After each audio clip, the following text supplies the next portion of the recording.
Daddy, Daddy. The word hit Jonathan Hale without warning. He stopped mid-step. For a brief moment, he told himself it wasn't meant for him. Hospitals were full of children calling out to fathers who were not him. He had never been anyone's father. He had never planned to be. Jonathan turned anyway. A small black girl stood a few feet away, looking straight at him. She was about 6 years old, her coat a little too big, her hair neatly braided. What unsettled him was not the word she had used, but the way she looked at him, as if she already knew the answer to a question he had never allowed himself to ask. He forced a light smile, polite and distant. "You've got the wrong person," he said calmly. "I'm not your dad." He stepped to the side, intent on continuing down the hall. The girl moved with him. She lifted her arms slightly, standing in front of him again, blocking his way with quiet determination. "My name is Annie," she said. "And you are?" Jonathan let out a small, controlled breath. "I think you should go find your mother," he replied. "She's probably worried." Annie shook her head. "She told me not to let you walk away." Jonathan frowned despite himself. "I don't have children," he said, more firmly now. "You're mistaken." Annie studied his face closely. Not in the way children usually looked at strangers with curiosity or fear, but with focus. Her eyes moved from his eyes to his mouth, then back again. "You look like me," she said.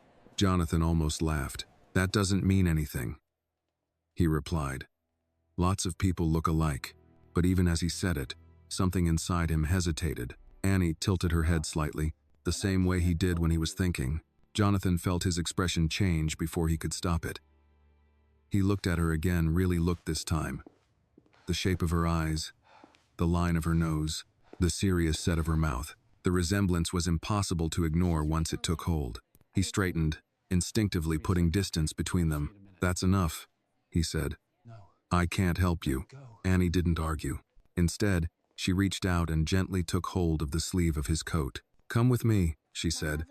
"I'll take you to my mom." Jonathan's body went rigid. "No," he answered immediately.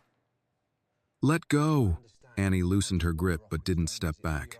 "She's right there," Annie said, pointing down the corridor. "She's fixing papers. She's been scared you wouldn't come back." "I'm not going anywhere with you," Jonathan replied. His voice was low now, controlled. "You shouldn't be talking to strangers." "You're not a stranger," Annie said. "You're my daddy."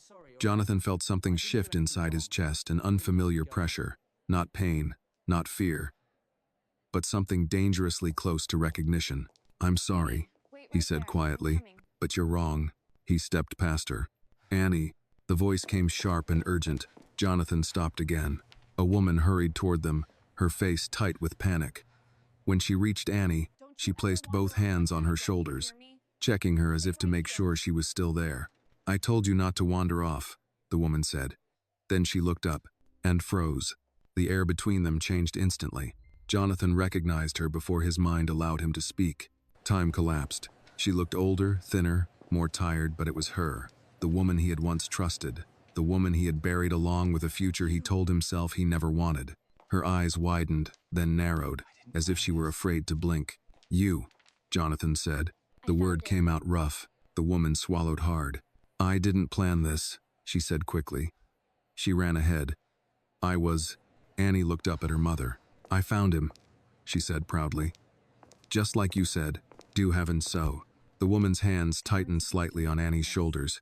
She closed her eyes for a brief moment, then opened them again. "You weren't supposed to meet like this," she said softly. Jonathan looked from the woman to the child standing between them. "They told me you were dead," he said. "Both of you." Her jaw tightened.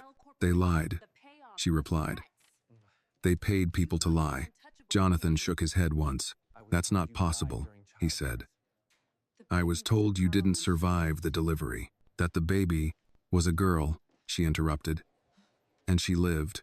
She knelt slightly and reached for Annie's wrist. "Show him," she said. Annie nodded and slipped a bracelet off her arm. She held it up between them. Jonathan's breath caught. He knew it instantly. The leather strap, the worn clasp, the mark where it had once been scratched. "I gave that to you," he said. "Yes," the woman replied. "You told me to keep it." You said if you couldn't be there, it would remind her that you were real. Jonathan's mind raced backward through years he had sealed away. I was out of the country, he said. I never got a call. I never saw you. They made sure you wouldn't, she said. Your family found out I was pregnant. They bribed a nurse, changed my records, moved me to another ward. The official file says I died from complications, that my baby didn't survive. Jonathan stared at her. I grieved you, he said. I buried you in my mind. I know, she said quietly. I watched you on television. I saw your interviews. I told Annie you were important, that you were kind, even if you were far away. Jonathan looked down. Annie was watching him carefully. You don't look mad, she said. You look sad. He didn't answer. I waited, Annie continued. Mom said one day you'd see me and know. Jonathan Hale had never believed in fate, but standing in that hallway, looking at a child who carried his face and a woman who carried his past, he realized something terrifying.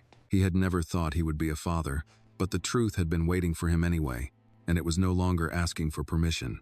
Jonathan Hale did not remember sitting down. One moment he was standing in the hospital corridor, the echo of Annie's voice still ringing in his ears, and the next he was in a narrow waiting room chair, his hands clasped together as if someone else had placed them there. Across from him, the woman he had once loved sat with her back straight, Annie pressed against her side. She kept one arm around the child. Not possessive, but instinctive, like someone who had learned long ago that the world could reach in and take what mattered if she looked away for even a second. Jonathan watched them in silence. So, he said finally, his voice quieter than he expected. You're alive. She gave a small, tired smile. I've been alive every day, she said. Just not in your world. I knew it. Annie looked between them, sensing the weight of the conversation even if she didn't understand all of it. You know each other? She asked. Jonathan hesitated. Yes, he said. A long time ago. Her mother glanced down at Annie. Sweetheart, why don't you sit over there and draw for a minute? She said gently. We need to talk. Annie frowned but nodded. She climbed into a chair near the wall, pulling a small notebook from her backpack. Before opening it, she looked back at Jonathan. You're not leaving, right? The question landed harder than any accusation. No, he said. I'm not leaving. If this moment moved you even a little, if you felt the weight of that promise and the silence behind it, please take a second to like this video. Share your thoughts in the comments where you are watching, and subscribe to the channel for more stories about truth, justice, and the moments that change a life forever. Your support helps these stories reach the people who need them most. Only after Annie bent over her notebook did the woman speak again. My name is Mariah, she said. I don't know if that matters anymore. It matters, Jonathan replied. She studied his face, searching for something doubt, maybe, or cruelty. What she seemed to find instead made her shoulders relax slightly. I never planned to find you, Mariah said. Not like this. I didn't come here because of you. I came because the hospital finally agreed to correct some paperwork. Old birth records. Death certificates. Jonathan felt his jaw tighten. They told me you died, he said again. They told me you and the baby didn't make it. They told you what they needed you to believe, Mariah said. Your family had lawyers on standby before I even went into labor. Jonathan closed his eyes briefly. My father, he said. Yes, he nodded once. He did not ask for details yet. Some part of him already knew them. I tried to reach you, Mariah continued, after I realized what they'd done. But your number was disconnected. Your office said you were overseas. Then there were stories about you on television expanding companies, awards, interviews. You looked untouchable. Jonathan opened his eyes. I wasn't, he said. I just didn't know. Mariah laughed softly, without humor. That's how power works, she said. It makes sure the right people never know. They sat with that for a moment. Annie's pencil scratched softly against paper. You named her Annie, Mariah said suddenly. Jonathan looked up. I did, he said. I remember. It's creasing. You said it like it mattered, she went on. You said if it was a girl, you wanted a name that sounded gentle but strong. something that wouldn't disappear. His throat tightened. She kept the bracelet, Mariah added. She wears it everywhere. I told her it was from her father. That one day, if she ever saw a man who looked like her and made her feel safe, she should trust her heart. Jonathan let out a slow breath. You taught her to find me, he said. No, Mariah replied. I taught her to recognize the truth. He looked toward Annie again. She was humming softly now, completely absorbed in her drawing. She's 6, Jonathan said. Yes, I missed everything. Mariah didn't argue. I wasn't going to let them take her, she said quietly. Not after what they did. I moved. I worked 2 jobs. I stayed invisible. Every time you came on television, she would stop and stare. She'd say, "That's him." Jonathan's hands tightened. And you never corrected her, he said. I never lied to her, Mariah answered. There's a difference. The door to the waiting room opened briefly. A nurse glanced inside, then moved on. The world kept functioning, unaware that Jonathan Hale's life had split cleanly in half. What do you want from me? He asked at last. Mariah met his eyes. I want you to know, she said. That's all. What you do with it is your choice. He shook his head. No, he said. That's not all. You didn't come here just for paperwork. Her expression hardened, just slightly. They changed her birth file. She said, if I don't fix it now, it stays that way forever. Officially, Annie never existed. And if something happens to me, she stopped. Jonathan understood. She'd have no one, he said. Mariah nodded. Jonathan stood up. Give me the file, he said. She hesitated only a second before reaching into her bag and pulling out a thick folder. She placed it in his hands. These are copies, she said. I kept the originals hidden. Jonathan flipped through the pages. Dates, names, altered signatures. A story rewritten by money and fear. This won't stand, he said. Mariah watched him carefully. You don't owe us anything, she said. I don't want you doing this out of guilt. Jonathan looked at Annie again. I'm not, he said. I'm doing it because it's true. Annie looked up at that moment, sensing the shift. Are we in trouble? She asked. Jonathan crouched in front of her, lowering himself to her eye level. No, he said gently. You're not in trouble. She studied him. Are you mad at my mom? No. Are you going to disappear? He swallowed. No, he said again, more firmly. I'm not. Annie considered this, then nodded as if filing it away. Okay, she said, returning to her drawing. Jonathan straightened. I'm going to have this investigated, he said to Mariah, quietly, thoroughly. Her eyes widened slightly. That could be dangerous, she said. I know, he replied. But what they did was worse. For the first time since he had seen her again, Mariah allowed herself to breathe. Outside the waiting room window, the late afternoon light shifted. Jonathan Hale had built his life on certainty, control, and distance. All of it had unraveled in less than an hour. And for the first time, he did not feel the need to put it back the way it was. Jonathan Hale did not leave the hospital alone. He insisted on walking Mariah and Annie to the lobby himself, though he kept a careful distance, as if afraid one wrong step might cause the moment to shatter. Annie walked between them, swinging her backpack lightly, unaware of how much the air around her had changed. Outside, the city moved as it always had, cars passing, people talking, life continuing without pause. Jonathan stopped near the glass doors. I need time, he said to Mariah, not to decide whether this is real. That part is done.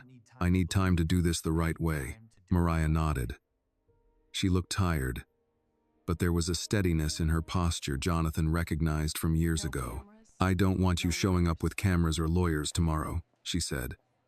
Annie doesn't need chaos. You won't see any of that, Jonathan replied. If anyone moves, it'll be quietly. Annie tugged lightly on his coat. You're really not leaving, she said. Jonathan looked down at her.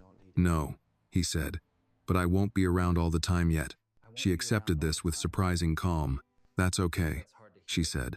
Grown-ups always say, yet, when they mean later. Mariah gave her daughter a small smile. Jonathan watched the exchange, a sharp ache settling somewhere deep in his chest. I'll call, he said to Mariah. Soon, She met his eyes. "We'll be here," she said. "We always are." They turned to leave. Annie glanced back once, lifted her hand in a small wave, then followed her mother out into the street. Jonathan stood alone for a long moment. Then he pulled out his phone. "Ethan," he said when the line connected, "I need you to drop everything." A pause. "No. This isn't business," Jonathan continued. "This is personal, and it's urgent." He listened, his jaw tightening. "Yes," he said. "I want records pulled. Hospital staff, 6 years ago. Birth files. Death certificates. Quietly. I don't care how much it costs." Another pause. "And Ethan," Jonathan added, "if my father's name comes up anywhere, you call me before you do anything else."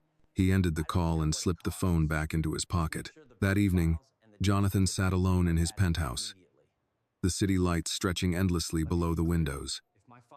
He poured himself a drink out of habit, then left it untouched on the counter. His gaze kept drifting back to the bracelet Mariah had allowed him to hold for a moment before leaving. He had returned it to Annie, but the weight of it lingered in his hand. 6 years. 6 years of bedtime stories he hadn't read, questions he hadn't answered. A child who had grown up believing in him while he mourned ghosts. For the first time in decades, Jonathan Hale felt anger that had nowhere to go. Not the clean, strategic anger he used in boardrooms, but something older, something personal. His phone rang. "Talk to me," Jonathan said. Ethan's voice was low. "Careful, there are irregularities," he said, "more than I expected." A nurse was reassigned the same week. A supervisor signed off on documents she never handled before. "And Jonathan, there's a sealed memo referencing your family's legal office." Jonathan closed his eyes. "How deep?" he asked. "Deep enough that it wasn't a mistake," Ethan replied. "Someone wanted her erased." Was blast. Jonathan ended the call without another word. Across the city, Mariah tucked Annie into bed in their small apartment. Annie curled on her side, the bracelet wrapped loosely around her wrist. "Mom," she said sleepily. "Did I do something bad today?" Mariah brushed her hair back. "No, baby," she said. "You did something brave." Annie yawned. "Is Daddy sad?" Mariah hesitated, then answered honestly. "Yes," she said. "But sometimes, sadness means someone finally understands something important." Annie seemed satisfied. "He looked like he needed a hug," she murmured. Mariah swallowed. "Yes," she said softly. "He probably did." Back in his penthouse, Jonathan stood by the window, watching the city he had mastered so completely and realizing how little of it had ever truly belonged to him. He had spent his life believing control was the same as safety. Now he understood the difference. Jonathan Hale slept less than 2 hours that night. By dawn, his apartment felt too large, too quiet. He stood at the kitchen counter, black coffee untouched, scrolling through documents Ethan had sent over a secure channel. Names blurred together, administrators, nurses, legal intermediaries, but one pattern remained painfully clear. Nothing had happened by accident. His family's legal office had not merely intervened. They had orchestrated. At 7:30 sharp, Jonathan was in his car, heading toward his corporate headquarters. Not because of business he had canceled every meeting on his calendar, but because that was where Ethan worked, and Jonathan needed answers in person. Ethan was already waiting in Jonathan's private conference room when he arrived. Files spread neatly across the table. He looked up as Jonathan entered. "You look like hell," Ethan said. "I feel worse," Jonathan replied. "Start talking." "Do." Ethan pushed one file forward. "The nurse who signed off on the death record was paid through a shell account," he said. "The account traces back to a legal trust your father controls. Indirectly, but clearly." Jonathan's jaw tightened. "And Mariah?" he asked. "How did they move her?" "Administrative transfer," Ethan replied. "She was told there were complications, that she needed to be relocated." By the time she realized something was wrong, the official story was already written. Jonathan leaned back in his chair. "They buried a living woman," he said flatly. "Yes. And a child." "Yes." Silence settled between them. "Jonathan," Ethan said carefully, "if you pursue this openly, it will explode. Your father won't stay quiet." "I'm not pursuing this openly," Jonathan replied. "I'm pursuing it correctly." Ethan studied him. You're serious about acknowledging the child. She's my daughter, Jonathan said. There's nothing to acknowledge. That's the truth. Ethan nodded slowly. Then the first step is DNA confirmation, he said. Privately. No hospital. No records that can be accessed. Jonathan nodded. I'll arrange it, Ethan continued. But there's something else. He slid another document forward. This wasn't just about control, Ethan said. Your father believed the relationship itself was a liability. Interracial. Unplanned. Publicly inconvenient. Jonathan's hand stilled on the table. So he erased it, Jonathan said. Yes. Jonathan stood. Then we're done talking, he said. Start preparing. Across town, Mariah sat at the small kitchen table in her apartment, staring at her phone. It hadn't rung. She told herself that was fine.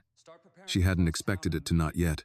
Annie sat on the floor nearby, lining up toy animals with careful precision. Mom, she said, not looking up. Did I do something wrong? Mariah blinked. No, she said. Why would you think that? He hasn't called yet, Annie replied simply. Mariah's heart tightened. Sometimes adults need time, she said. Especially when they've just learned something big. Annie considered this. I gave him space, she said seriously. Just like you taught me. Mariah reached out and touched her daughter's shoulder. You did everything right, she said. That afternoon, Jonathan sent a single message to Mariah. Can we meet tonight? Somewhere quiet. She stared at the screen for a long moment before replying. Yes. They met in a small, understated restaurant near the river. No cameras. No staff who recognized him. Jonathan arrived early, chose a table in the corner, and waited. When Mariah walked in with Annie, Jonathan stood immediately. Annie spotted him and smiled. You came back, she said. I said I would, Jonathan replied. They sat. A server brought water and menus, then disappeared. Jonathan didn't touch the menu. I've confirmed what you told me, he said to Mariah. Not everything yet, but enough. Mariah held his gaze. And? She asked. And I want a DNA test, Jonathan said. For Annie. Privately. As soon as possible. Mariah nodded once. I expected that, she said. Annie looked between them. Is it like a science test? She asked. Jonathan smiled despite himself. Yes, he said. Something like that. Okay, Annie said. I'm good at science. Jonathan felt something twist in his chest. There's something else, he said to Mariah. If this confirms what we already know, I will move to correct everything. Legally, publicly, if necessary. Mariah's eyes hardened slightly. That will come with consequences, she said. For you. For us. I know, Jonathan replied. Which is why I won't do anything without your consent. That caught her off guard. You're giving me a choice, she said. Yes, he replied. You've been making them alone for 6 years. I won't take that from you. Annie swung her legs under the table. Can we get dessert? She asked. Jonathan laughed softly. Yes, he said. We can get dessert. As they shared a slice of cake, Jonathan watched Annie talk animatedly about school, about her favorite book, about a science project involving plants. He listened carefully, memorizing the sound of her voice. When they parted outside, Annie hugged him without hesitation. See you soon, Daddy, she said. The word no longer startled him. That night, Jonathan's phone rang as he stood on his balcony. His father's name lit the screen. Jonathan stared at it for several seconds before answering. Yes, he said. I hear you've been asking questions, his father said coldly. Yes, Jonathan replied. I have. A pause. You're digging into things that don't concern you, his father warned. They concern my daughter, Jonathan said evenly. Silence. Then, sharply, you should be careful. Jonathan looked out over the city. I've been careful my whole life, he said. It didn't protect anyone. The line went dead. Jonathan lowered the phone. The war he had avoided for decades had begun. Jonathan Hale did not tell Mariah about the call from his father. Not that night. Not the next morning. He learned quickly that some truths needed to be carried alone until they were strong enough to stand without breaking the people he was trying to protect. 2 days later, the DNA test was done. Quietly. No hospital logos. No government databases. a private lab Ethan trusted with his own life. Annie had treated it like an adventure, asking questions the entire time, fascinated by the small vial in the technician's gloves. "Is this how secrets are found?" she asked. Jonathan smiled, crouching beside her. "Sometimes," he said. "But the truth usually knows how to find its way out on its own." She nodded, satisfied with that answer. Now they waited. Jonathan returned to work only on the surface. Board meetings, financial calls, strategy sessions, his body was present, but his mind was elsewhere. Every report he read blurred into the same thought. 6 years. 6 years stolen by decisions made in quiet rooms by men who believed power excused everything. At night, Jonathan found himself replaying small moments from the past, things he had dismissed at the time. His father's sudden insistence that the relationship with Mariah was a distraction, the speed with which his legal team had moved after he left the country, the way the grief had been wrapped neatly for him, sealed, unquestionable. He had trusted that grief. That was the part he could not forgive himself for. Across town, Mariah moved through her days with a familiar caution. She walked Annie to school, worked her shift at a small community nonprofit, returned home to cook simple dinners. From the outside, nothing had changed.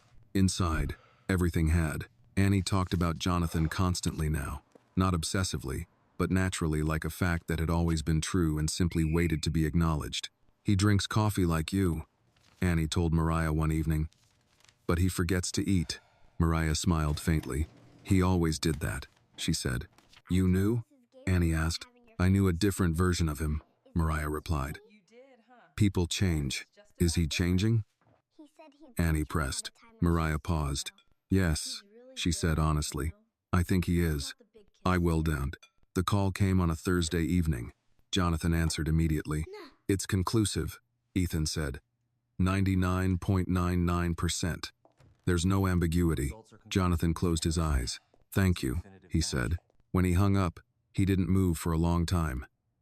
The city lights blinked on outside his office window. Indifferent and distant. He was a father, not in theory, not in memory. In fact, the weight of it did not crush him the way he had feared. Instead, it settled heavy. Yes, but grounding. Like something that had always belonged to him and was finally returned. He called Mariah. She answered on the second ring. "You know," she said before he could speak. "Yes," he replied. "I do." There was silence on the line, thick with years of restraint. "What happens now?" she asked. Jonathan didn't rush his answer. "Now," he said, "I protect my daughter." Mariah exhaled slowly. "My concern," she said, "is that when men like your father feel threatened, they don't stop at warnings." "I'm aware," Jonathan said. "Which is why I'm not acting emotionally." She almost laughed. "You," she said. "Not acting emotionally?" "I'm acting deliberately," he corrected. "There's a difference." They agreed to meet the next evening. Not in public. At Mariah's apartment, Jonathan arrived without security, without a driver. He stood in the narrow hallway outside her door and waited. When it opened, Annie was there. "You came," she said. "I told you I would," Jonathan replied.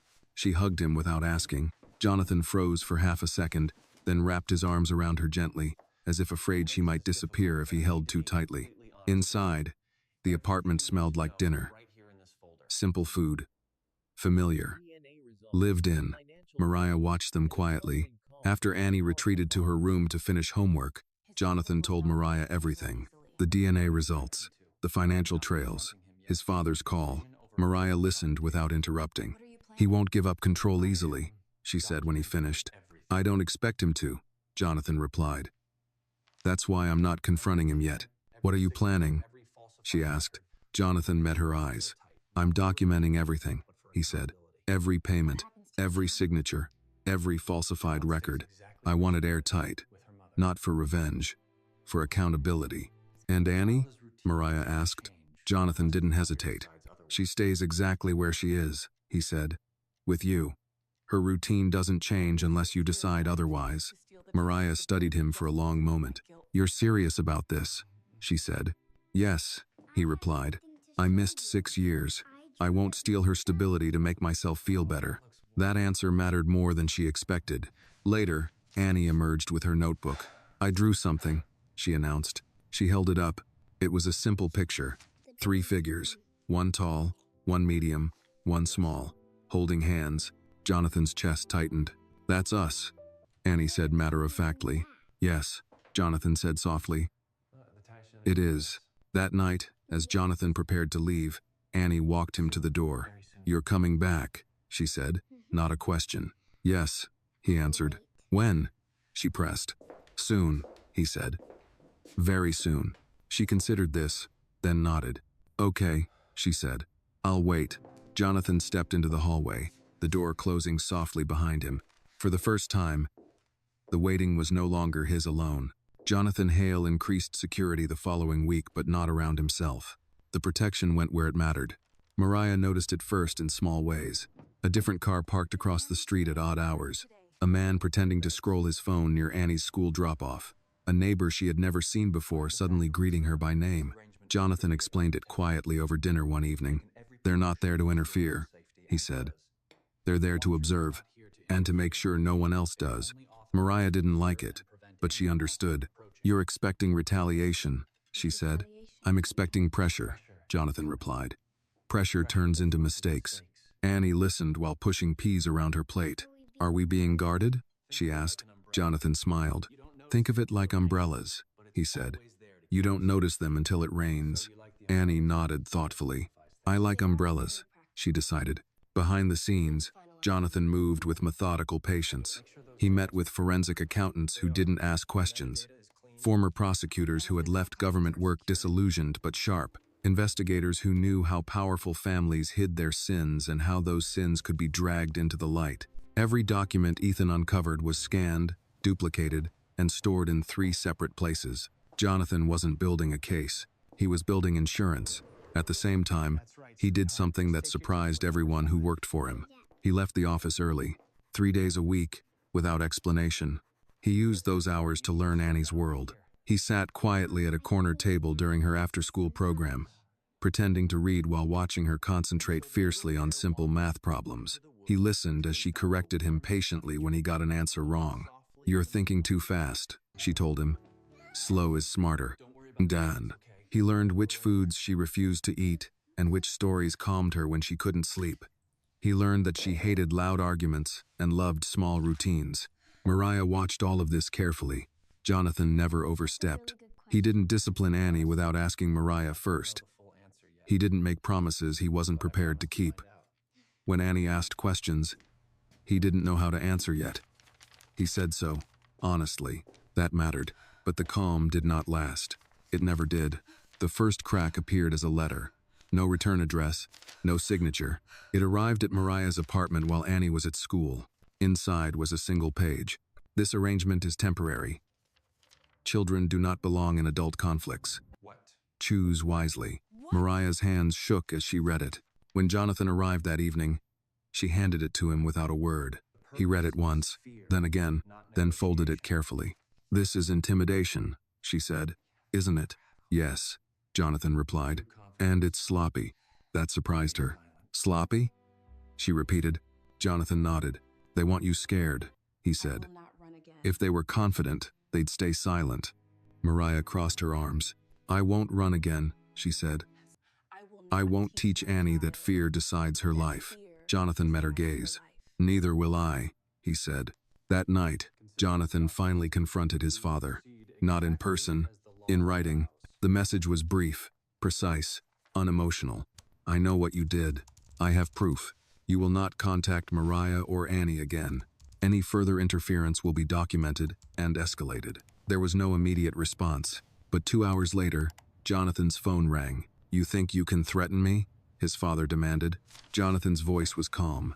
"I'm not threatening you," he said. "I'm setting boundaries. You are embarrassing this family," his father snapped. "You already did," Jonathan replied. "I'm just correcting the record." A pause. Then, colder, "That child complicates things." Jonathan's hand tightened around the phone. "She is not a complication," he said. "She is my daughter." "You made a mistake," his father said. "I fixed it." Jonathan felt something in him settle, finally harden. "You committed a crime," he said. "Several." And you did it in my name. You won't destroy everything we built, his father warned. I'm not destroying anything, Jonathan said. I'm choosing what survives. He ended the call. The next morning, Annie woke up with a fever. It was nothing serious, the doctor said. A simple infection. But the sight of her flushed face and glassy eyes unraveled something deep inside Jonathan. He sat beside her bed while she slept, her small hand curled loosely around his finger. Mariah watched from the doorway. You don't have to stay, she said softly. I've done this before. I know, Jonathan replied. That's why I am staying. Annie stirred and opened her eyes. Daddy, she whispered.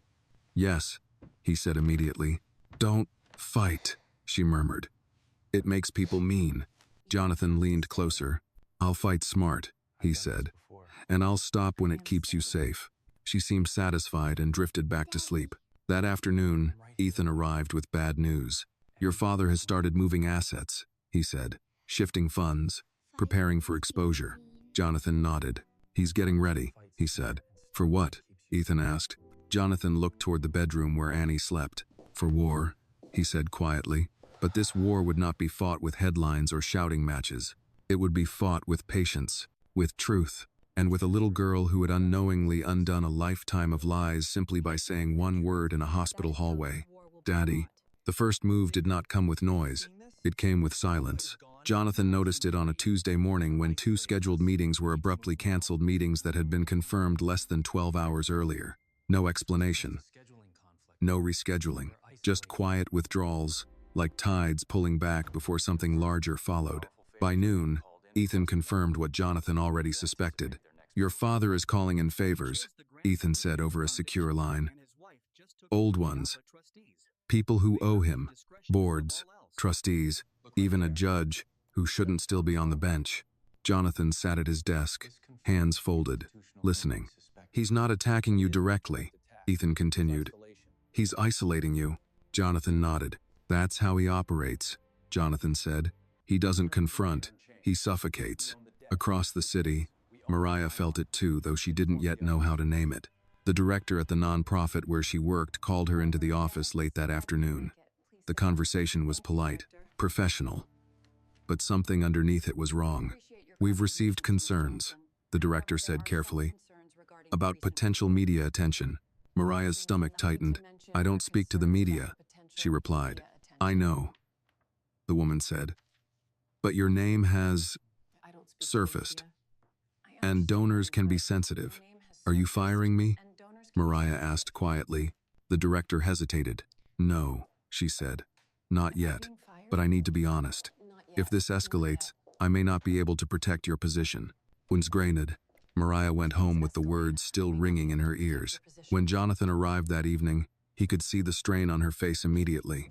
They're pushing you, she said before he could speak. At work, his jaw tightened. I'm sorry, he said. I was hoping to buffer that longer. Mariah shook her head. I don't regret this, she said. I just need to know how far this goes. Jonathan didn't answer right away. As far as it has to, he said finally. But no farther than Annie. I guess. Annie was sitting at the kitchen table, carefully cutting construction paper into uneven stars. Daddy, she said, not looking up. Why are people being weird? Jonathan crouched beside her. What do you mean? He asked. They whisper, she said. At school. When my mom picks me up. Mariah closed her eyes. Jonathan felt something sharp and cold settle in his chest. People whisper when they don't understand things, he said gently. It doesn't mean they're right. They're a mater. Annie considered this. Are they scared? She asked. Yes, Jonathan replied. Some of them are. Okay, Annie said, satisfied. Then they can whisper. I don't like loud people anyway. Later that night, after Annie was asleep, Jonathan met with Ethan again. We're close, Ethan said. Too close for your father's comfort. What's the next pressure point? Jonathan asked. Custody, Ethan replied. Jonathan's eyes narrowed. He wouldn't dare. He wouldn't care, Ethan corrected. He could argue instability, media exposure, claim you're unfit because you waited too long. Jonathan stood. He took 6 years from her, he said. He doesn't get one more minute. We can preempt it, Ethan said. But it requires something public. Jonathan turned. What? Acknowledgement, Ethan said. Not a press conference. Not yet. But legal recognition. On record. Jonathan knew what that meant. A name, a signature, a line crossed that could never be uncrossed. The next morning, Jonathan met Mariah at a small cafe near Annie's school. Annie was already inside with friends, oblivious to the gravity of what was about to be discussed. He may come for custody, Jonathan said without preamble. Mariah didn't flinch. I expected that, she said. Men like him don't lose quietly. I want to legally acknowledge Annie as my daughter, Jonathan said. Now, before he moves, Mariah studied him. That makes you a target, she said, publicly.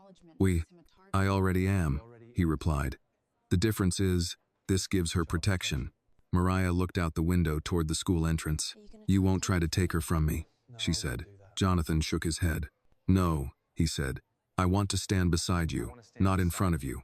She searched his face for a long moment. When you walked away 6 years ago, she said, I decided I would never need you. I know, Jonathan said. And I won't ask you to need me now.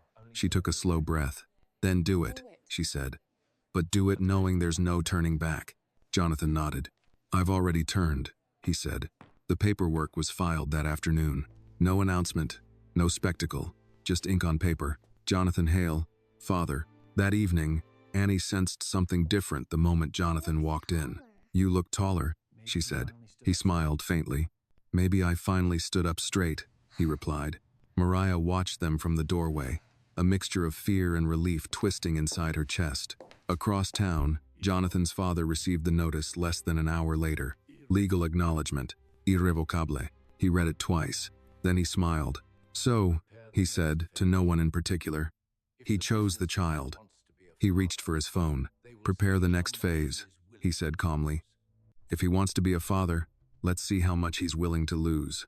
The war had crossed its first public line, and there would be no quiet endings now. Jonathan Hale understood something the moment the acknowledgement papers were filed. There would be no more neutral ground. The following days confirmed it. Reporters didn't show up at his office. No headlines appeared. No leaks hit the press. Instead, the pressure arrived through systems quiet, procedural, polite on the surface. A zoning permit for one of his developments was suddenly under review. A regulatory audit he had passed twice before was reopened. A longtime board ally postponed a meeting indefinitely. None of it was accidental. Ethan laid it out plainly during a late-night call. He's testing how much you're willing to absorb, Ethan said. Not to beat you, to exhaust you. Jonathan looked at the city through his office window, lights blinking like distant signals. He won't stop, Jonathan said. No, Ethan agreed. He's trying to remind you where power comes from. Jonathan ended the call and sat in silence. For years, he had believed power meant leverage money, influence, silence. He had inherited that belief without questioning it. Now, every move his father made confirmed the cost of that inheritance. Across town, Mariah felt the tension tighten around her life. The letter from the nonprofit arrived on Friday afternoon. It was careful in its wording. Apologetic. Temporary. We believe it's best if you take a leave of absence until the situation stabilizes. Was copying of Tudias. Mariah folded the letter slowly and placed it on the table. Annie was coloring nearby. Mom, Annie said, glancing up. Why do people stop smiling when they talk to you on the phone? Mariah hesitated, then chose honesty. Because sometimes grown-ups are afraid of things they don't understand, she said. Like monsters? Annie asked. Like the dark, Mariah replied. Annie nodded, accepting this. That's okay, she said. I'm not scared of the dark anymore. I was not. Mariah smiled, though her chest ached. That evening, Jonathan arrived earlier than usual. He noticed the letter immediately. They're pushing you out, he said quietly. Yes, Mariah replied. Softly. For now, Jonathan's jaw tightened. I can step in, he said. Financially, legally. Mariah looked at him. I won't be owned again, she said. Not by your father, not by you. Jonathan nodded. I know, he said. That's why I won't offer unless you ask. Annie looked between them. Is this about me? She asked. Jonathan crouched beside her. This is about adults forgetting how to behave, he said. Not about you. Annie frowned. Then why do they keep using my name? Jonathan paused. Because you matter, he thought. Because you shouldn't. Out loud, he said. Because some people think children are easier to move than truth. Annie considered this. That's silly, she said. Truth is heavy. Jonathan felt something warm and painful settle behind his eyes. That night, Jonathan received an invitation, not from his father, from the family attorney, private dinner. No agenda listed. Jonathan knew what it was, a chance to negotiate, to redefine terms, to trade silence for stability. He didn't answer immediately. Instead, he drove. Not to his penthouse, not to his office. He drove past Mariah's apartment, slowed, then parked across the street. He sat there longer than he intended, watching lights flicker on and off in windows, watching people live lives that had nothing to do with power. Annie's bedroom light clicked on, then off. Jonathan exhaled. When he returned home, he replied to the invitation with a single line. I'll come, alone. The dinner was held in a private room of an old steakhouse his family favored. Dark wood, low lighting, familiar territory. His father was already seated when Jonathan arrived. You look tired, his father said. Jonathan took the seat across from him. I am, he replied, but not confused. His father smiled thinly. You've made this very difficult, he said. Jonathan didn't argue. You've complicated your own position, his father continued. Public acknowledgement was reckless. It was necessary, Jonathan replied. For whom? His father asked. For my daughter, Jonathan said. And for me. His father's expression hardened. You're choosing emotion over legacy. No, Jonathan said calmly. I'm choosing responsibility over comfort. His father leaned back. You think this ends well? He asked. You think the world rewards men who undermine their own blood? Jonathan met his gaze. I think the world punishes men who bury it, he said. Silence stretched between them. I can make this go away, his father said at last. The scrutiny, the pressure, her problems. Jonathan stood. If you touch them again, he said evenly, I will release everything. Not strategically, not gradually, all at once. His father studied him, searching for hesitation. He found none. Jonathan left without shaking hands. The following morning, Ethan confirmed what Jonathan had already sensed. He's regrouping, Ethan said. That dinner wasn't an olive branch. It was a measurement. Jonathan nodded. Then we moved to the next phase, he said. At school that afternoon, Annie's teacher pulled Mariah aside. Annie has been very focused lately, she said. Serious. She talks about fairness a lot. Mariah smiled faintly. That runs in the family, she said. That evening, Annie handed Jonathan a folded piece of paper. I wrote something, she said. Jonathan opened it. It was a sentence, carefully printed. If someone is bigger than you, it doesn't mean they get to decide who you are. Jonathan looked at her. Where did you learn that? He asked. Annie shrugged. I just know it, she said. Jonathan folded the paper carefully and put it in his pocket. For the first time since this began, he felt something close to certainty again. Not the old kind, a better one. Jonathan Hale learned that once power realized it was being challenged, it stopped pretending to be polite. The first public leak appeared 3 days later. It wasn't explosive. It wasn't even inaccurate. That was the point. A small financial blog ran a brief piece questioning Jonathan's recent personal decisions and how they might affect long-term corporate stability. No names were mentioned. No accusations made. Just enough suggestion to invite speculation. By noon, the story had been quietly amplified. Ethan called within minutes. He's shaping the narrative, Ethan said. Not attacking you, reframing you. Jonathan stood by the window of his office, watching traffic crawl below. As unstable, Jonathan said. As distracted, Ethan agreed. As compromised. Jonathan exhaled slowly. And Annie? For now, she's invisible, Ethan said. But that won't last if this escalates. Jonathan ended the call and remained still for a long moment. He had always known this would come. What surprised him was how little it frightened him compared to how much it angered him. That evening, Jonathan went to Annie's school for a scheduled parent meeting. It was his first time attending one under his own name. He arrived early and waited in the small chair outside the classroom, hands folded, posture controlled. Parents came and went, offering polite nods. A few recognized him. Most didn't. Annie's teacher, Miss Carter, greeted him warmly. "You must be Jonathan," she said. "Annie talks about you." Jonathan smiled faintly. "I hope that's a good thing," he replied. Miss Carter laughed softly. "She talks about fairness," she said. "About how adults don't always listen. But they should." Jonathan nodded. "That sounds like her." During the meeting, Miss Carter showed him Annie's recent work. Her handwriting was careful, deliberate. Her drawings often showed people holding hands, standing in lines, sharing space. "She's observant," Miss Carter said. "Sometimes children who grow up needing to pay attention develop that skill early."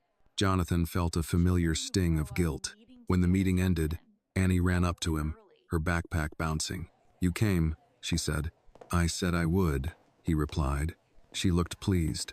On the walk home, she skipped ahead, then slowed to match his stride. "Mom says people are talking," Annie said casually. Jonathan kept his voice even. "People talk about many things," he said. "Are they talking about you?" she asked. "Yes." "Are they saying mean things?" Jonathan considered how much truth a 6-year-old deserved. "They're saying things they don't understand," he said. "Sometimes people do that when they're afraid of losing control." Annie frowned. "Why would they lose control?" Jonathan looked down at her. "Because the truth doesn't ask permission," he said. She seemed to like that. That night, Mariah showed Jonathan her phone. Messages from unknown numbers, vague warnings, concerned questions disguised as advice. "Friends of friends," she said. "People who suddenly care a lot." Jonathan's jaw tightened. "They're circling," he said. Mariah leaned against the counter. "I won't disappear again," she said. "If that's what they're hoping." Jonathan met her gaze. "I won't let them force you," he said. "But I need you to tell me if it becomes too much." She nodded. "I will," she said, "before it breaks Annie." Later, after Annie was asleep, Jonathan made another call. This one was not to Ethan. It was to a woman named Ruth Alvarez. She answered on the third ring. "I was wondering when you'd call," she said. "You said you didn't want to be involved unless it mattered," Jonathan replied. Ruth had spent 20 years as a federal investigator before leaving under circumstances Jonathan had never asked about. "This matters," she said. "I need an independent review," Jonathan said. "No paper trail, no favors." Ruth was quiet for a moment. "You're talking about your family," she said. "Yes. And you're prepared for what comes out?" Jonathan thought of Annie's handwriting, her certainty. "Yes," he said. "All right," Ruth replied. "I'll start where money meets silence. That's usually where the bodies are buried." The next morning, Jonathan's father made his move. A formal letter arrived at Jonathan's office, stamped with the seal of a family trust. It expressed concern. It suggested mediation. It implied that prolonged conflict could result in unnecessary exposure for all parties involved, especially minors. Jonathan read it once, then handed it to Ethan. "He's testing whether you'll flinch," Ethan said. Jonathan shook his head. "He's threatening my daughter," Jonathan replied. "He just doesn't realize that crossed the last line." IDO. That afternoon, Annie came home unusually quiet. "What happened?" Mariah asked gently. Annie shrugged. "A kid said I shouldn't talk about my dad," she said. "Because he's trouble." Mariah's heart clenched. "And what did you say?" she asked. Annie looked up. "I said trouble is when you lie and pretend it's normal." Jonathan, who had just entered the room, stopped short. He walked over and knelt in front of Annie. "You did nothing wrong," he said carefully. "But I want you to tell me when things like that happen." Annie nodded. "Okay," she said. "I don't like secrets anyway." That night, Jonathan stood on his balcony. The city spread out below him. Ruth's message came through just before midnight. "Found something. Hospital administrator. Offshore account. Your father's name isn't on it, but his shadow is." Jonathan closed his eyes. The pieces were aligning. The truth was no longer buried.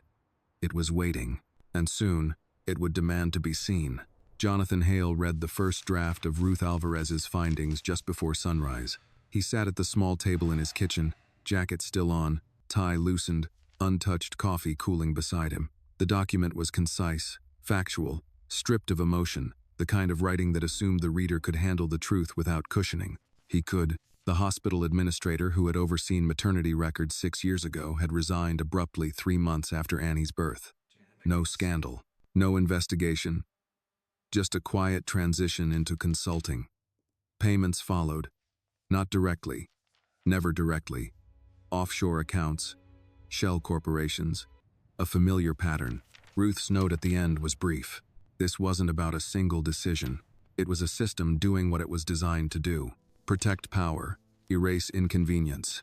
Jonathan closed the file. For years, he had believed systems were neutral, efficient, necessary. Now he saw what Mariah had always known. Systems reflected the people who controlled them. He arrived at Mariah's apartment later that morning with groceries he didn't need and information he hadn't yet decided how to share. Annie was already dressed for school, sitting at the table with her homework spread neatly in front of her. "Good morning," Jonathan said. Annie looked up and smiled. "You're early," she said. "I wanted to be," he replied. Mariah watched him carefully as she poured coffee. "You didn't sleep," she said. "Not much," Jonathan admitted. Annie packed her backpack and stood. "Are we still walking together?" she asked. "Yes," Jonathan said. "If you want." She nodded, satisfied. On the walk to school, Annie skipped between them, pointing out cracks in the sidewalk she pretended were rivers. Jonathan listened more than he spoke. At the school gate, Annie stopped suddenly and turned to him. "Daddy," she said, lowering her voice. "Are you fighting?" Jonathan crouched slightly so he was level with her. "Yes," he said honestly. "But not with my hands." "Good," Annie said. "Hands are for holding, not hurting." She hugged him quickly, then ran inside. Jonathan remained still for a moment after she disappeared.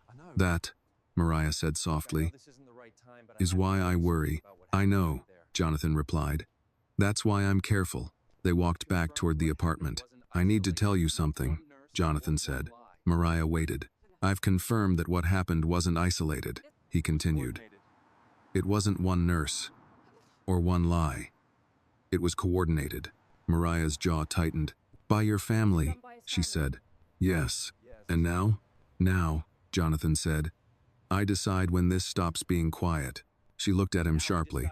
"You're thinking about going public." "I'm thinking about control," he replied. "Who has it, and who shouldn't?" Mariah folded her arms. "If you go public," she said, "they'll come for me harder." Jonathan met her gaze. "I won't do it without you," he said. "And I won't do it if it costs Annie her peace." Mariah studied him for a long moment. "You're different," she said finally. Jonathan didn't argue. "I don't know if that's enough," she added. "It may have to be," he replied. That afternoon, Jonathan received another message from his father's attorney. This one less polite, more direct. "We urge you to reconsider your current course. There are consequences that cannot be undone." Jonathan deleted it. Then he did something he hadn't done in years. He called his father directly. "This ends," Jonathan said when the line connected. His father laughed softly. "You finally sound like a Hale," he said. "No," Jonathan replied. "I sound like a father." Silence stretched between them. "You think that child changes everything," his father said.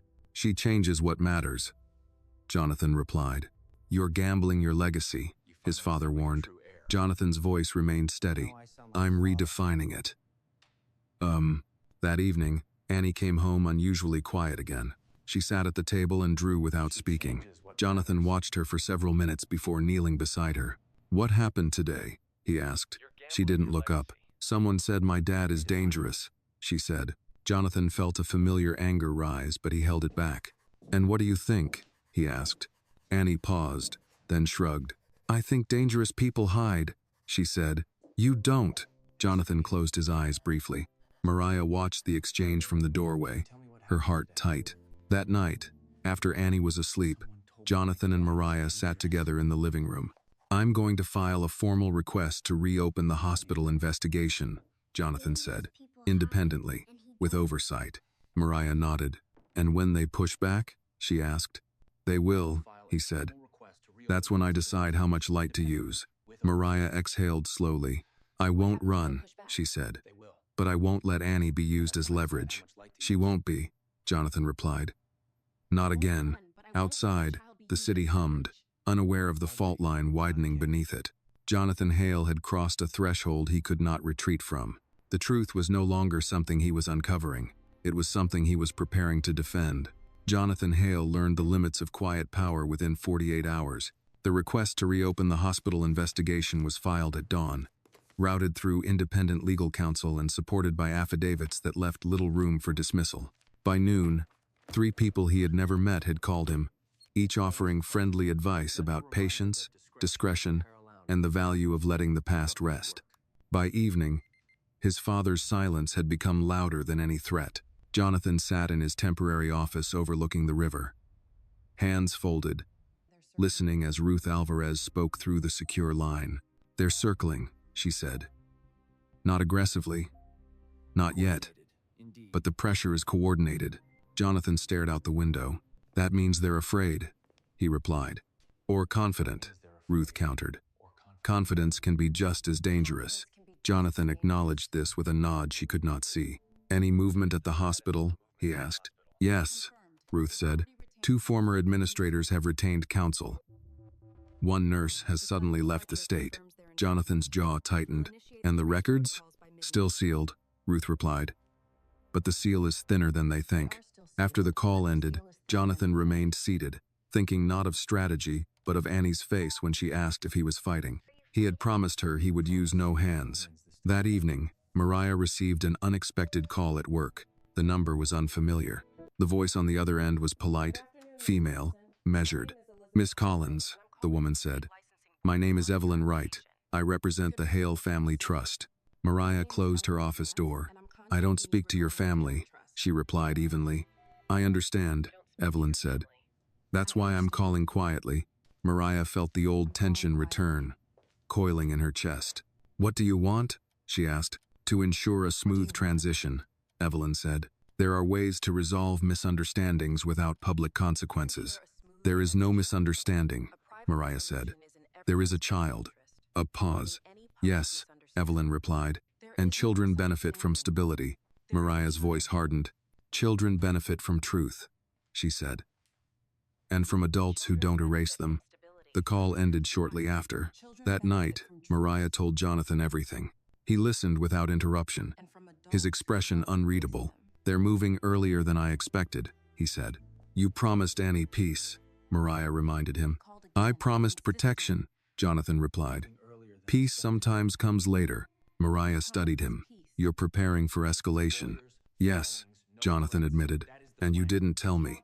Jonathan met her gaze. "I needed to be sure first," he said, "that you would stand."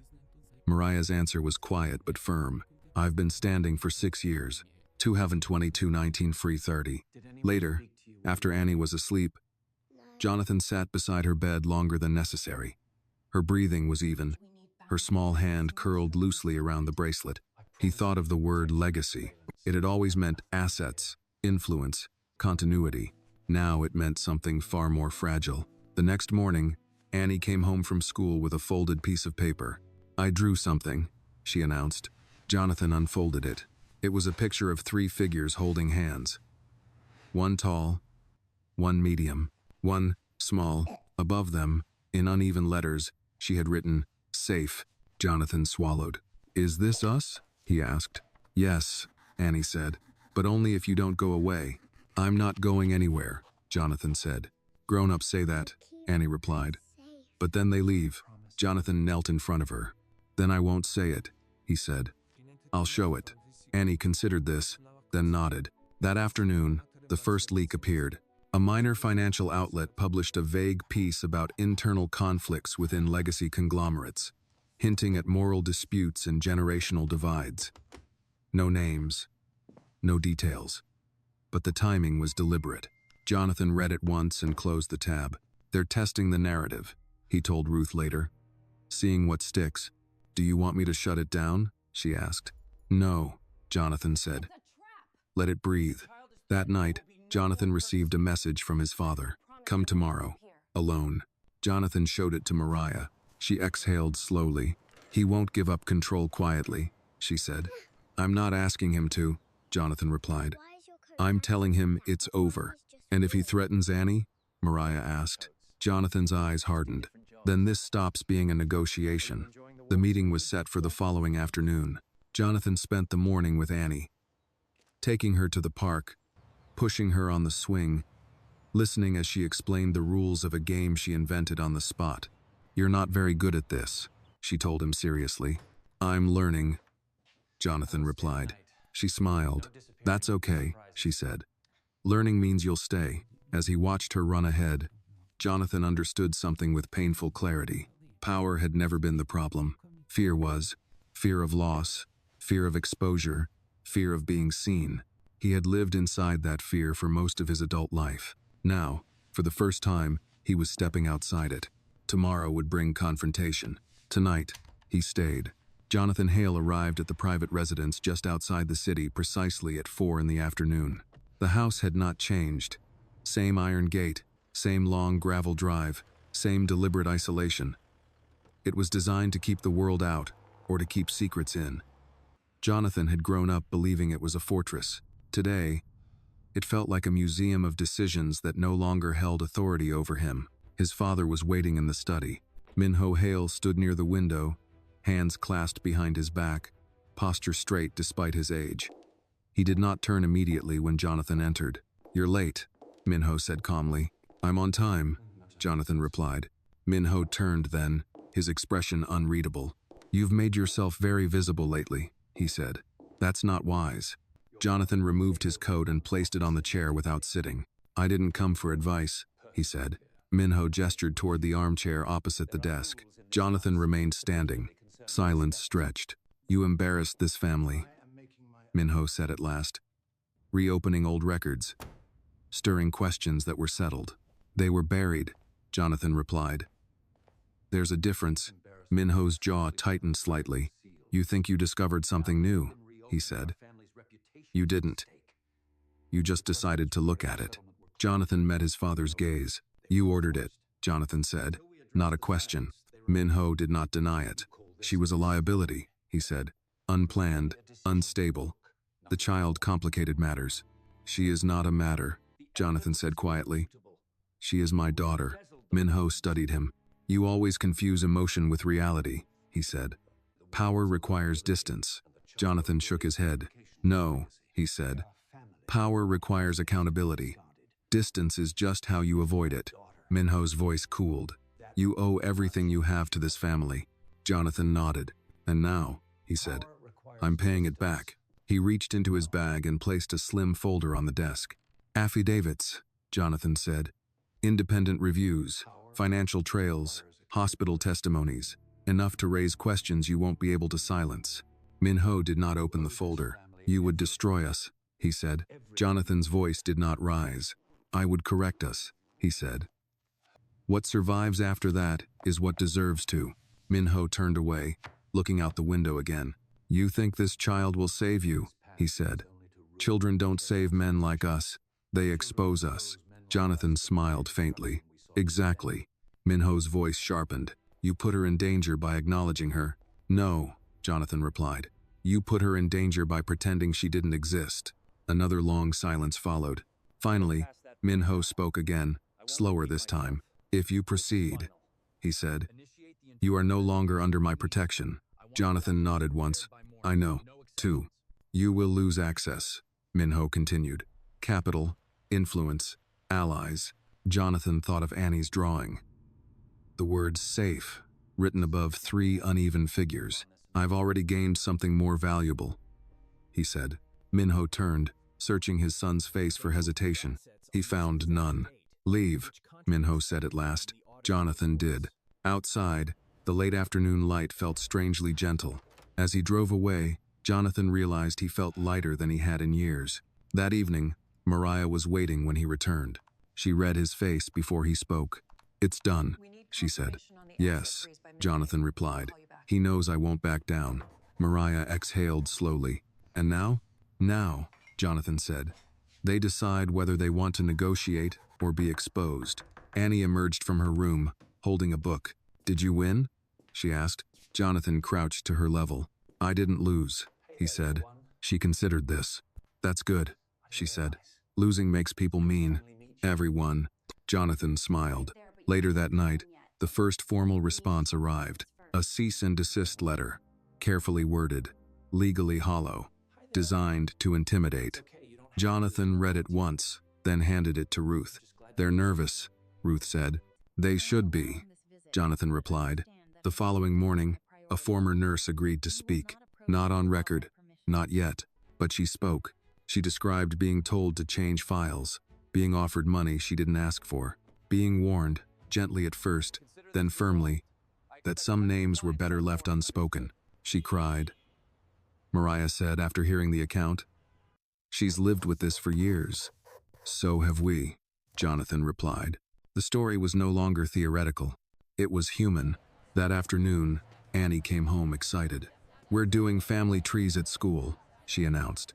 Jonathan felt his chest tighten. "And?" he asked. "I said I have a mom and a dad," Annie said. "And a grandpa. I don't see much." Mariah watched Jonathan carefully. "That was brave," Jonathan said. Annie shrugged. "It's just true," she said. "Truth doesn't need to be loud." That night, Jonathan drafted a statement he hoped he would never have to release. It was simple, direct, unapologetic. He read it once, saved it, and closed the file. Somewhere in the city, plans were being made without him. He knew that. But for the first time, he also knew something else. They were reacting. He was acting. The hearing room was colder than Jonathan expected. Not in temperature, but in tone. The walls were pale, undecorated, designed to give nothing away. Justice, he had learned, rarely looked dramatic in real life. It looked administrative, neutral, almost indifferent. Jonathan sat at the long table beside his legal team, hands folded, posture calm. Across the room, representatives from the state medical board, the hospital system, and two attorneys who very clearly did not want to be there shuffled papers and avoided eye contact. Behind him, Mariah sat in the second row, Annie beside her. Jonathan had hesitated about bringing Annie, but Annie had insisted. "I should be there," she had said the night before. "This is about me too." He had knelt in front of her, looking into her serious eyes. "You don't have to carry this," he told her. "I know," Annie replied, "but I want to." Now she sat quietly, feet not touching the floor, hands folded in her lap. She wore a simple navy dress Mariah had chosen. No jewelry, no bracelet. The bracelet was in Jonathan's pocket. The chairperson cleared her throat. "We are here to review allegations of record tampering, coercion, and misconduct related to a birth registered 6 years ago at Mercy Hills Hospital," she said. "Mr. Jonathan Hale, you may proceed." Jonathan stood. He did not rush. "My name is Jonathan Hale," he began. "I'm here as a father, not as a financier. Everything else is secondary." A few pens paused. "My daughter, Annie Hale, was born in this hospital," he continued. "According to the records, she did not survive. According to reality, she did." He let that sentence sit. "For 6 years, Jonathan said, I lived believing my child was dead. Her mother lived believing she had no legal proof, and my daughter grew up believing her father had abandoned her." Mariah's hand tightened around Annie's. Jonathan reached into his jacket and placed the bracelet on the table. "I gave this to her mother before Annie was born," he said. "It was meant to be a promise." He slid a second item forward. "These are the original intake forms, obtained through independent review. You'll notice alterations. Signatures changed, timestamps adjusted." The chairperson leaned forward. "We've reviewed those documents," she said. "Please continue." Jonathan nodded. "The question before this board is not whether a mistake occurred," he said. "It's whether power was used to erase a child." A murmur rippled through the room. Jonathan turned slightly, gesturing toward Annie. "This is the consequence," he said. "Not a scandal, not a headline. A child who existed whether it was convenient or not." The opposing counsel stood. "Mr. Backed, Hale," the man said smoothly. "With respect, you are implying intent without direct."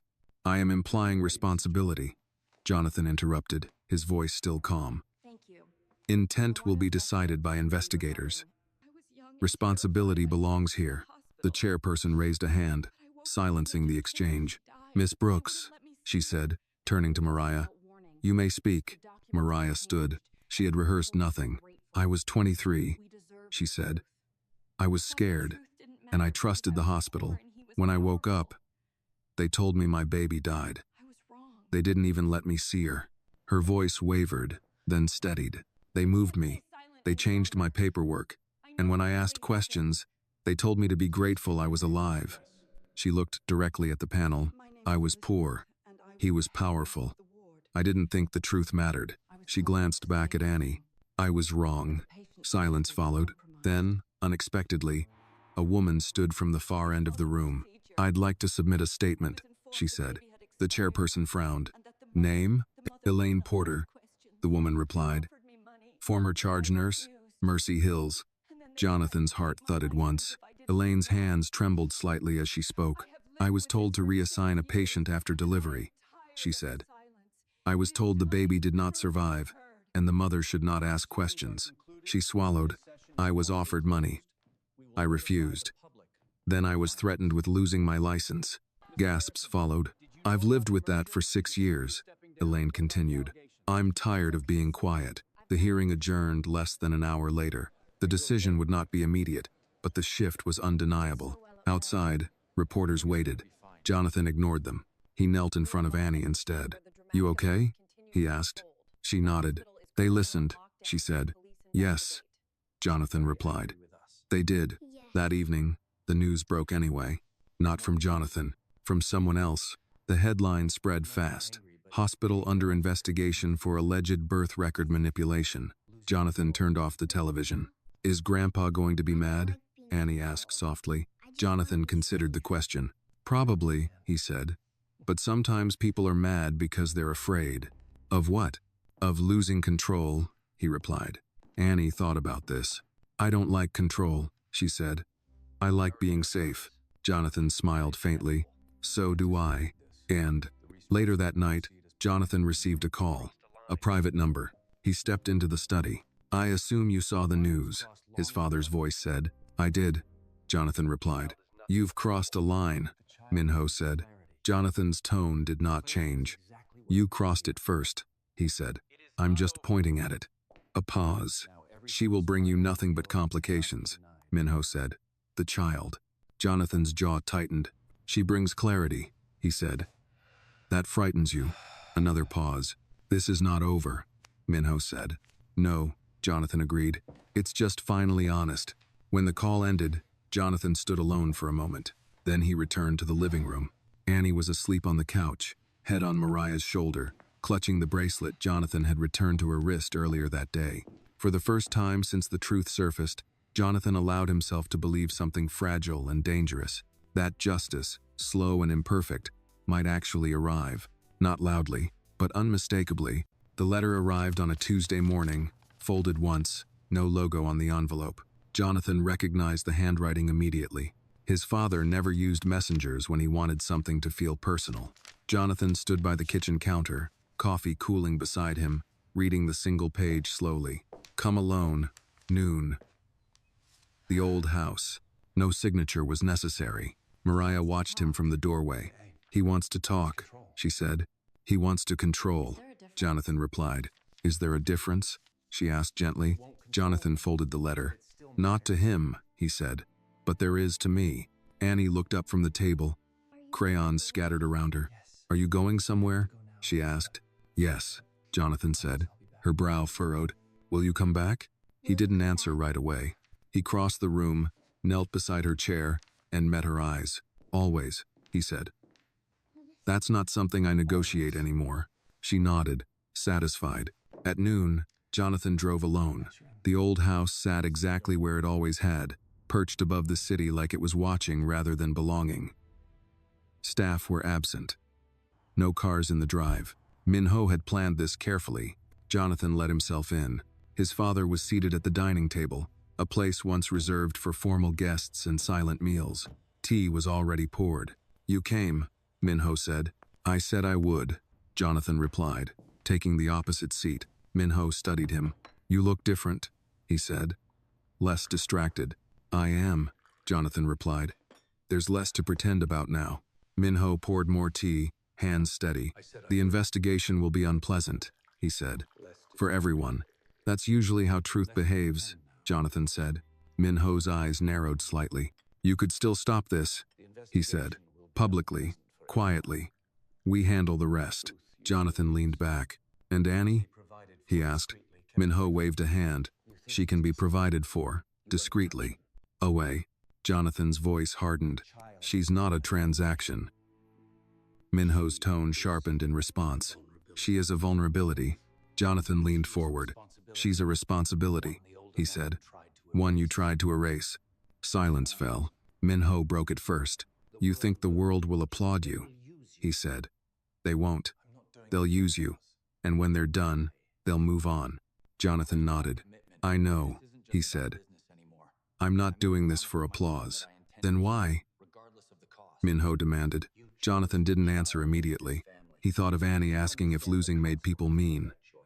Of Mariah standing in that hearing room, voice steady despite years of fear. Of himself believing for 6 years that a part of him was buried.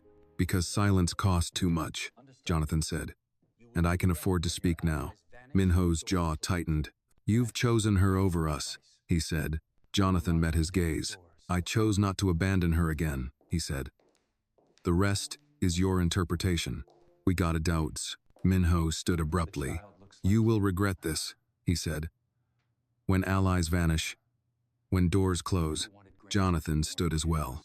Then I'll knock on different doors, he said. Minho looked at him for a long moment. Then, unexpectedly, his voice softened. She looks like you, he said quietly. Jonathan paused. Yes, he said. She does. Minho turned away. I never wanted grandchildren to be born in chaos, he said. Jonathan answered evenly. Chaos happens when people with power decide other lives are inconvenient. When Jonathan left the house, he felt no triumph, only clarity.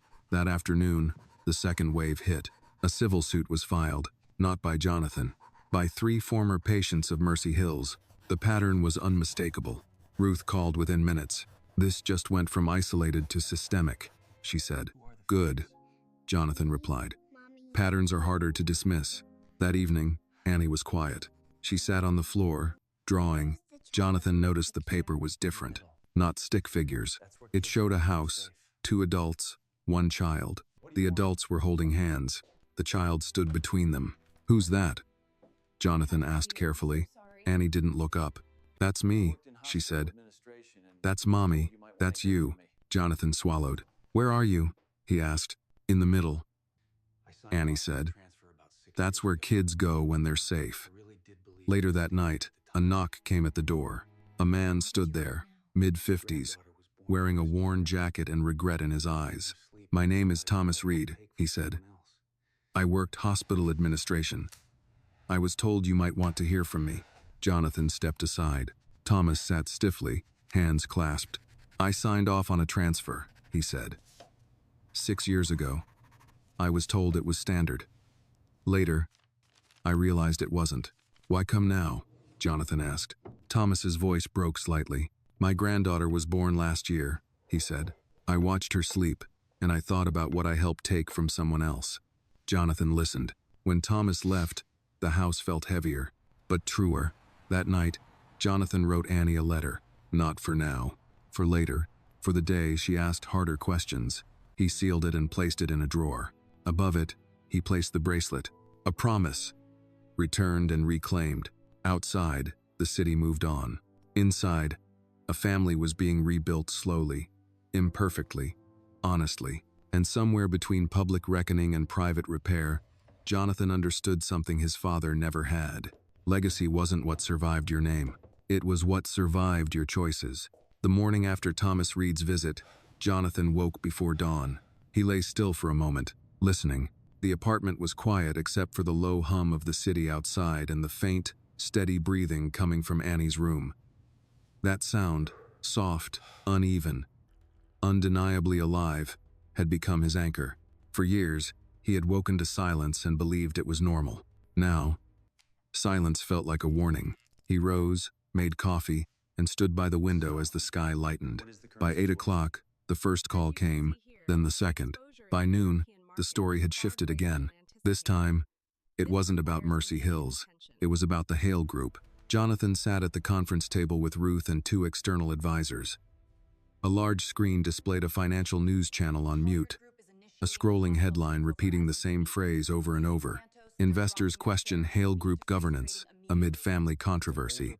They're testing you, Ruth said calmly. They want to see if you'll flinch. Jonathan nodded. They always do, he replied. When power feels threatened, an advisor leaned forward. Your father still holds significant influence. If he signals instability, then the market panics, Jonathan finished. I know the script. He closed the folder in front of him. We respond with transparency, he said. Nothing defensive, nothing emotional. Ruth studied him. That's new, she said. Jonathan allowed himself a faint smile. I've learned who I'm answering to now. That afternoon, Jonathan recorded a short statement. No press conference, no grand gestures, just a camera, neutral background, and a measured voice.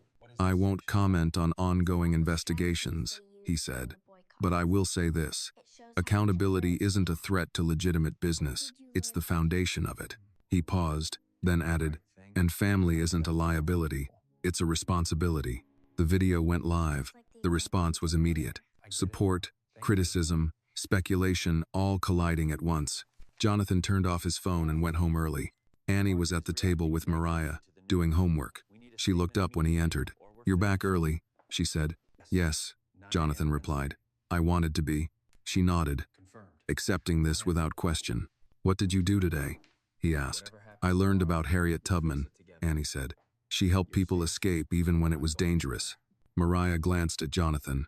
What did you learn? Annie asked him. Jonathan considered this carefully. That sometimes doing the right thing makes powerful people uncomfortable, he said. And that doesn't mean it's wrong. Annie thought about this. Harriet didn't stop, she said. No, Jonathan agreed. She didn't. That evening, Jonathan received an unexpected call. Not from his father, from the board. The chairwoman's voice was composed, professional. We're convening an emergency session tomorrow, she said. Your father has proposed a leadership review.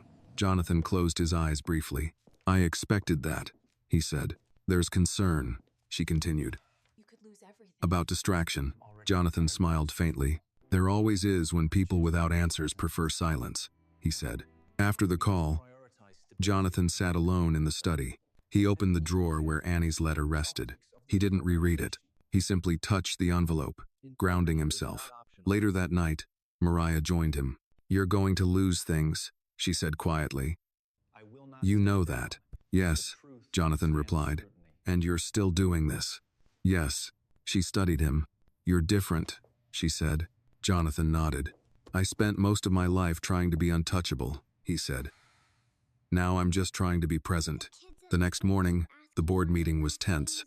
Screens filled with faces, some familiar, some carefully neutral. Minho did not attend. He didn't need to. His influence spoke for him. Concerns were raised, questions asked. Words like stability and optics floated around the room like shields. Jonathan listened. When it was his turn, he spoke plainly. I won't step down, he said. And I won't retreat from accountability to preserve comfort. One board member frowned. You're prioritizing personal matters over corporate interests, she said. Jonathan responded evenly. I'm prioritizing integrity, he said. If this organization can't withstand truth, then it deserves scrutiny. Silence followed. Finally, the chairwoman spoke. We'll deliberate, she said. The meeting ended without resolution. Jonathan closed his laptop. For the first time, he didn't feel the urge to control the outcome. That afternoon, Annie came home upset. A classmate had asked why her last name was suddenly in the news. Did I do something wrong? Annie asked quietly. Jonathan knelt in front of her. No, he said firmly. You didn't. But people are talking, she said. Yes, he replied. They are. She looked at him, searching his face. Are we in trouble? Jonathan took a breath. We're in a moment, he said. Moments pass. What matters is how we act inside them. Annie considered this. I don't like being a secret, she said. Daddy. Jonathan felt something tighten in his chest. You're not, he said. Not anymore. And you never should have been. That night, Jonathan received another call. His father again. This time, the tone was different.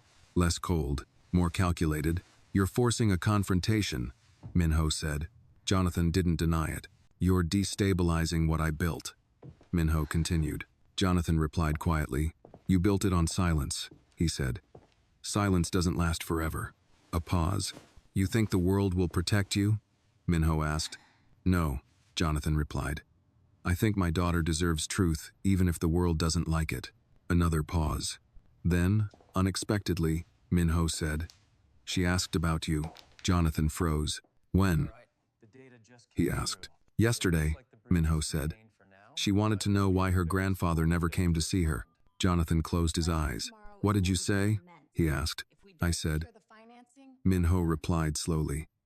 That I didn't know how to face a child who survived my decisions. The line went quiet. For the first time, Jonathan heard something unfamiliar in his father's voice. Not anger, not authority, regret.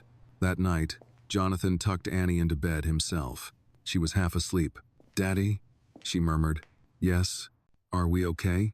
Jonathan brushed her hair back gently. Yes, he said. We are. She smiled faintly and drifted off. Jonathan stayed there longer than necessary, watching her breathe. Tomorrow would bring more pressure, more consequences. But for now, there was this. A child who knew her name, a father who no longer ran, and a truth that, once spoken, refused to go back into the dark. The decision came on a Thursday afternoon. Jonathan was in the kitchen with Annie, trying and failing to help her build a model bridge out of wooden sticks and glue. The structure leaned dangerously to one side, stubborn and imperfect. It's supposed to hold weight, Annie said seriously. Jonathan adjusted one piece, then another. So are families, he said. Sometimes they look fine until pressure shows you what needs reinforcing. She considered this, then added another stick. At that moment, Ruth's name appeared on his phone. Jonathan answered. They voted, Ruth said. No preamble. And? Jonathan asked. They didn't remove you, she said. They can't justify it, not yet. But they stripped several discretionary powers. Committees. Oversight. Temporary. They say. Jonathan nodded, absorbing it. So I'm contained, he said. For now, Ruth replied. They're trying to wait you out. Is Fidioser? Jonathan looked at Annie. Her tongue caught between her teeth as she concentrated. I don't think waiting favors them, he said. After the call ended, he returned his attention to the bridge. Did you fix it? Annie asked. Not yet, Jonathan said, but it's standing longer than before. That evening, another development unfolded. A subpoena, not for Jonathan. For Minho Hale, the federal inquiry had widened, and the hospital case had opened doors no one expected to be opened so quickly. Jonathan learned the news from a late-night call with his attorney. This changes the leverage, she said. Significantly, Jonathan exhaled slowly. And the risk? He said. Yes, she agreed. Especially for you. Jonathan looked around the apartment. Mariah was reading on the couch. Annie was asleep, curled around her stuffed bear, the bracelet visible on her wrist. Then we move carefully, Jonathan said. The following day, Minho requested a meeting. Not at the old house, not in an office, at a quiet park near the river, neutral ground. Jonathan arrived early. Minho arrived alone. They sat on opposite ends of a bench, the city moving around them as if nothing extraordinary was happening. You didn't warn me, Minho said. I didn't know, Jonathan replied. And if I had, I wouldn't have interfered. Minho watched the water. You've always been precise, he said. Even when you disappoint me. Jonathan turned to him. I didn't come to disappoint you, he said. I came to stop pretending. Minho's voice was lower than usual. They're offering me a path, he said. Limited cooperation, reduced exposure. Jonathan remained quiet. In exchange, Minho continued, they want distance from you, from the child. Jonathan's jaw tightened. No, he said. Minho finally looked at him. You didn't let me finish, he said. I told them no. Jonathan blinked. You what? I said. Minho replied carefully, that I had already made one unforgivable decision involving that child. I would not make another. The words hung between them. You didn't protect her, Jonathan said. You erased her. Minho nodded once. Yes, he said. And I will answer for that. Jonathan studied his father's face. For the first time, it did not look untouchable. It looked old. What happens now? Jonathan asked. Minho stood. What should have happened years ago? He said. I tell the truth. That night, Annie woke from a nightmare.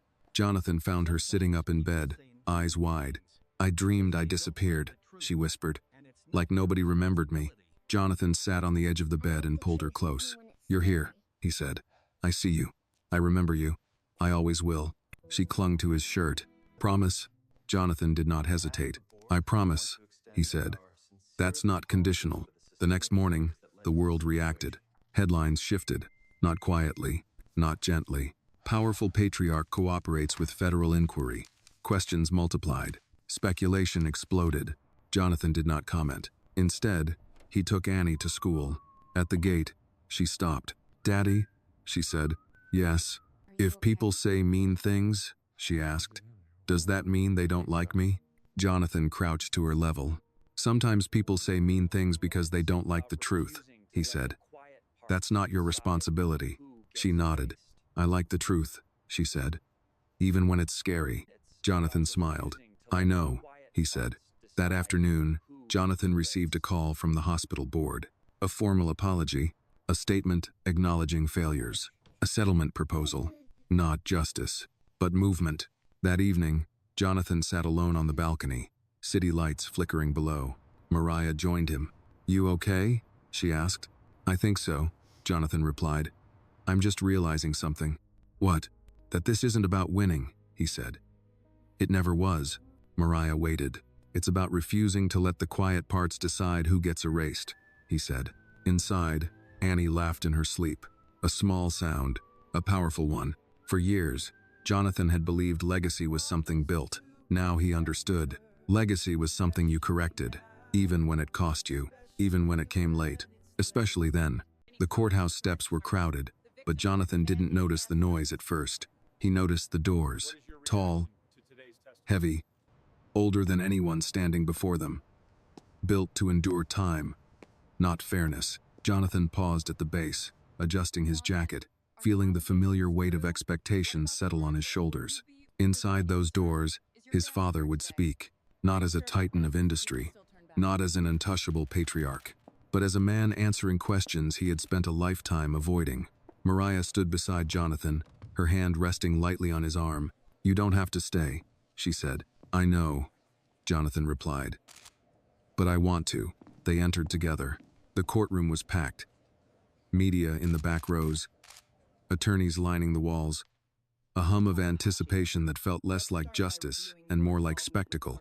Minho Hale was already seated. He looked smaller, not frail but stripped of ceremony. No entourage, no assistants whispering in his ear, just an older man in a dark suit, hands folded, eyes forward. For a moment, Jonathan saw not the architect of his upbringing, but the cost of it. The prosecutor began calmly. Name, position, confirmation of authority. Then the questions sharpened. Records, decisions, conversations that were never meant to be documented. Minho answered slowly, carefully. He did not dramatize. He did not deflect. And then came the question everyone was waiting for. Did you authorize the alteration of hospital records related to the birth of a female child 6 years ago? The room seemed to inhale. Minho closed his eyes briefly. Yes, he said. The word landed heavily. Gasps, murmurs. A pen dropped somewhere. Jonathan felt Mariah's grip tighten. Why? The prosecutor asked. Minho opened his eyes. Because I believed, he said, that protecting my family's image justified destroying someone else's reality. Silence followed. And do you still believe that? The prosecutor asked. Minho looked toward Jonathan. Not directly, but close enough. No, he said. I believe it was cowardice disguised as control. Jonathan exhaled slowly. The testimony continued. Names were mentioned. Processes revealed. The machinery of quiet harm laid bare. When it ended, Minho stepped down without ceremony. He did not look back. Outside, cameras surged forward.